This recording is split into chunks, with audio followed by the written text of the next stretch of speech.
and they said a bunch of things that weren't true. They talked to supposedly talked to like 150 different people about her and what happened with her coming on the show. I don't know if it's 150. A lot of people. They didn't talk to us, and which is kind of crazy. And which is like they didn't even ask. I guess it's probably a good time to talk about this. There was a thing that came out recently. There was a book. There was some book about the Kamala Harris campaign where they talked about her getting on this show. And they said a bunch of things that weren't true. They talked to supposedly talked to like 150 different people about her and what happened with her coming on the show. I don't know if it's 150. A lot of people. They didn't talk to us, and which is kind of crazy. And which is like they didn't even ask. But they said things that just weren't true. One of the things they said that weren't true was that we lied about the day that Trump was coming on. No, we just didn't tell you that Trump was coming on. He was already booked a long time ago. This is how it worked. Trump was really easy to book, like super easy. We offered one day. He said yes. That was it. There was no, what are we going to talk about? How long is it going to be? Is it going to be edited? There was nothing. Yeah. What's the waiver? Here, give me that waiver. Sign it. It was so easy. Flashback. Joe Rogan podcast. Check it out. All right. We're rolling. Good to see you, Let's sir. go. There we go. One of the things I wanted to talk to you about, I wanted to play this, but we decided we shouldn't play it because it could get copyright strike, and we don't want to get the episode. We don't want anybody to have any sort of a way to get it down. Sure. But it was the episode of you when you were on The View, and I think it was 2015 or 2006, like when you were running for president. Right. And you got introduced as our friend Donald Trump. That's right. Whoopi Goldberg gives you a big hug and a kiss. Joy Behar gives you a big hug. Barbara Walters gives you a big hug. They all loved you. They were all talking about how you might be conservative in your financial positions, but you're very liberal socially. They were talking about you in such a favorable light. The audience was cheering. And then you actually started winning in the polls, and then the machine started working towards you. Yeah.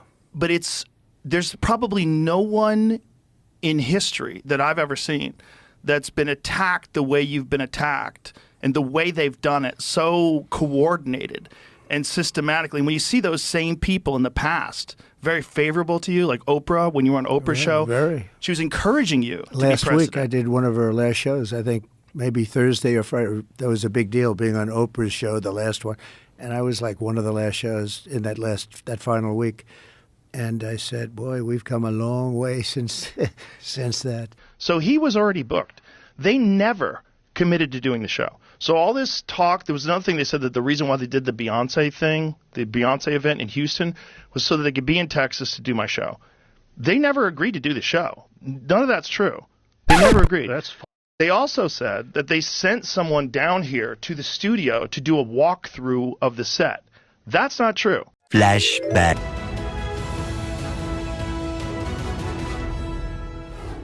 All right, now it's time to do what the fake debate moderators refuse to do, and that's call out Kamala Harris's on her falsehoods. Of course, they fact-checked Trump 5 times compared to 0 for Kamala. So here are her 5 biggest lies. First, Kamala's favorite smear. Watch. What you're going to hear tonight is a detailed and dangerous plan called Project 2025. Lie! That the former president intends on implementing if he were elected again. Fact, Trump had nothing to do with Project 2025, and what you heard last night was Trump's plan to make America safer and more prosperous, his ideas. Second, Kamala's phony defense of what are your constitutional rights. This business about taking everyone's guns away, Tim Walz and I are both gun owners. We're not taking anybody's guns away. Lie! Flashback. Gun violence has terrorized and traumatized so many of our communities in this country. And let us be clear, it does not have to be this way, as our friends in Australia have demonstrated. You're saying that Australia did a really good job in terms of their gun violence issue, to the point where you said we should be like them. Well, why don't we take a look at what Australia did? Australia confiscated 650,000 firearms owned legally by citizens. So they were already legal under all of their BS gun control, but they still seized them.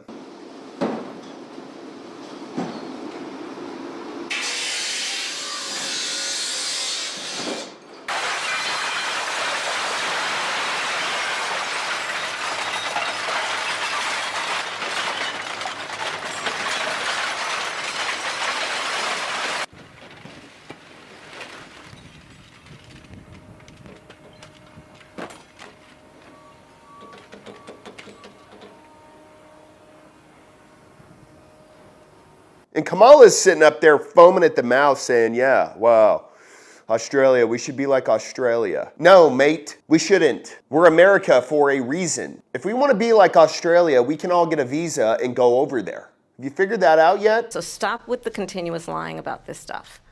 Well, who's lying? Kamala in 2019 pledged to enact a mandatory gun buyback program, and just last month called for a ban on assault weapons. Third, Kamala knowingly took Trump completely out of context.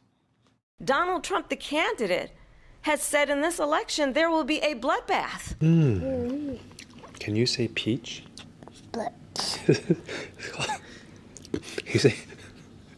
Can you say peach? Peach. Peach. Peach. If this and the outcome of this election is not to his liking.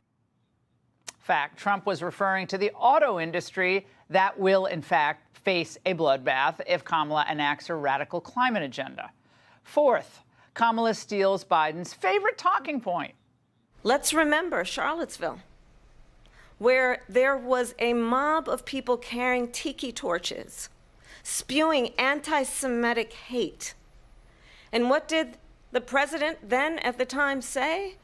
There were fine people on each side. Lie! Lie! But based on the events that took place over the weekend in Charlottesville, Virginia, anyone who acted criminally in this weekend's racist violence, you will be held fully accountable. Justice will be delivered. As I said on Saturday, we condemn in the strongest possible terms this egregious display of hatred, bigotry, and violence. It has no place in America. And as I have said many times before, no matter the color of our skin, we all live under the same laws. We all salute the same great flag. And we are all made by the same Almighty God. Wait, do we really need to go over this again? First of all, when she says tiki torches, the whole thing kind of collapses for me. This may be the most debunked lie in all of politics, but she stuck with it. In fact, Trump specifically condemned these groups that she's talking about. I covered it at the time, in real time, here on Fox. It's all on tape. It's been there for, 7 years now. And finally, perhaps Kamala's biggest lie. The President of the United States incited a violent mob to attack our nation's capital. Stop it. Get some help. Flashback. We have responsibility, Terry. We did not have any accountability for what was going on there, and we should have. This is ridiculous. You're going to ask me in the middle of the thing when they've already breached the inaugural stuff that should we call the Capitol Police? I mean, the National Guard? Why weren't the National Guard there to begin with? Lie! Meanwhile, what were you doing on that day? On that day specifically, responding to preparing to mobilize and deploy the National Guard once we got the lawful request from the local governing authority, which was the mayor of D.C. and the Speaker of the House. Now, how many days in advance were you working to prepare the Department of Defense to help secure the Capitol on January 6th? Days in advance, Senator, we were in the Oval Office on an unrelated national security matter with the President of the United States, the Secretary of Defense, the Chairman of the Joint Chiefs of Staff, and myself. And the President authorized up to 20,000 plus National Guardsmen and women to secure any security measures necessary related to the Capitol. So we were moving to the fullest extent of the law before the requisite request came from a local governing authority days ahead of time. And while you were Chief of Staff at DOD, how many times did DOD approach Capitol Police and ask if they needed National Guard assistance? I believe those letters are well documented, numerous instances, and numerous of those instances, those requests were shut down. Now, am I correct that the Capitol Sergeant at Arms said assistance was unnecessary? That's correct, Senator. Who did the Sergeant at Arms report to? The Speaker of the House. That would have been Nancy Pelosi at the time. Is that correct? Yes, Senator. And would that also be Chuck Schumer, then the Senate Majority Leader? The Sergeant at Arms, yes, Senator, reports up there.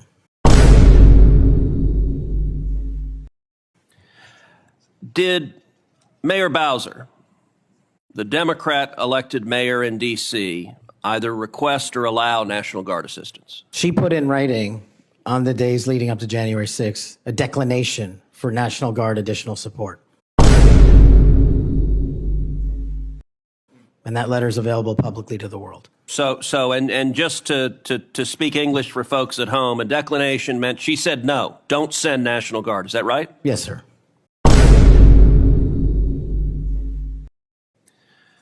Let me ask you a simple question, because from the questioning from my Democrat colleagues, they might think otherwise. Do you condemn violence against law enforcement? All of it. They thought that they had sufficient resources. There's not a question of how they have, they don't know. They clearly didn't know, and I take responsibility for not having them just prepare for more. To attack our nation's capital, Donald Trump left us the worst attack on our democracy since the Civil War. Lie! Oh, forget the 9/11 thing. You know, the anniversary is today. This adds a layer of a disgusting cruelty to this lie. Is she supposed to be the compassionate one? Of course. It's just another political statement, and a false one at that. Meanwhile, they also said that they sent someone down here to the studio to do a walkthrough of the set. That's not true. The Trump administration did. I mean, if they are trying to say that they, as in the entire federal government, well, I don't think the Trump, well, I guess the Secret Service is a part of the federal government. Maybe you can kind of get away with saying that because the Secret Service came down here for Trump and looked around, that we sent someone down, but it was not. It was the Trump administration sent them down because they're the only ones that had a date to do the show. These people didn't have a date to do. They never agreed to do the show. This is really important. Even after Trump went on, they offered for me to come to D.C. and do a show with Kamala. But even then, it was the same deal. It was only like 45 minutes to an hour. And, you know, it was not on my set. And I said that, look, he did it here. We should probably do it here. Like, if it's possible to do it here. Obviously, when he did it, it had an enormous result. I'm willing to do the same thing for her. I wanted to release both of them on the same day. This was my goal. I was even trying to figure out if there was a way that I could do it. And I even offered to do it late that night. So the night that Trump came on, I'm like, what if we do her, like when she's done in Texas, if she came here? But no one ever committed to doing it. This is like really important because they keep pretending that I lied or I did this or I did that. They never committed to doing it. Well, we went through, I've got a whole, we have all the receipts, by the way. Of course. I have a whole list of conversations that took place. They never said she was going to do it. So this whole idea that we her over and then we for Trump, incorrect. Just not true. And she, you know, but I think it's someone trying to cover their ass for the fact that she never did it, and if she did do it, it might have had a positive effect. Yeah, if her and I had a good time and we got along great, and she won over, you know, the air quote young male vote, things could have been different. Who knows? So this guy's probably trying to. That's what I'm thinking too, is because the reaction to her not coming was like pretty big. But they didn't commit to doing it. This Yeah. is the thing. While this guy's saying like that we were difficult to deal with, not true. We were super easy. We made it real clear. But also, it's got to be the actual real show. It shouldn't be some fake version of it where I'm sitting in a conference room. Also, they wanted a stenographer in the room. They wanted staff in the room. They wanted Trump was just in here by himself. Yeah. Just me, him, and Jamie. That's it. For 3 hours. Like, they wanted to do everything. They wanted it very controlled, and they were really concerned that it wasn't going to be edited. So I don't think they ever really were sure they wanted to do it. Yeah. Then once Trump did it, and it had this huge response, I think then it was like, what the fuck? What are we doing? He just did it. It's got 50 million views. This is so stupid. Why didn't we do it? And so then there was, even then, when they offered to do it in D.C., my manager asked, is she committed to doing this? If I bring this to Joe, no. She hasn't committed to doing this. Have you brought this to her? Like, they wouldn't even say whether or not she had expressed willingness to do it or whether they were trying to convince her to do it. We know for sure there were some people that were supposedly on her staff that were against her doing it. They thought it was a bad, because, it's a bunch of wokesters. They're basically in a cult. You have a distribution. Like, if you're willing to go on Fox News, you talk to, what's that guy's name, Brett Breyer? Yeah. Where they cut that off after 20 minutes. When they did that, that's when I was like, look, it's got to be in the studio. It's got to be in the studio, and it's got to be real. It's got to be a real conversation. I had entertained a couple of times going to, but I was like, 45 minutes is just not enough. You and I have been talking an hour and a half already. Yeah. Yeah, it's just like it's not enough time. You need more time. You need more time to find out what makes someone tick. And that's probably what she was afraid of. Probably what they were afraid of. Maybe not her. Maybe I don't not think her, they should have been. No. I think we would have had a good old time.